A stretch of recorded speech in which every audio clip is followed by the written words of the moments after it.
feels great, and I have an hour's drive here. But when you got bosses that, make a good environment like we have in the maintenance shop and throughout the whole school, but especially, the maintenance shop, it makes you want to go that extra step. I enjoy keeping the kids safe. I mean, I take it serious on the child safety crosswalks. That's first priority.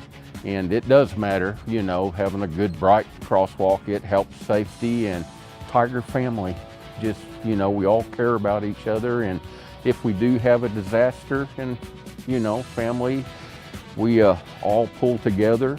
I believe the district that we have is probably one of the best ones in the country. And I truly believe that.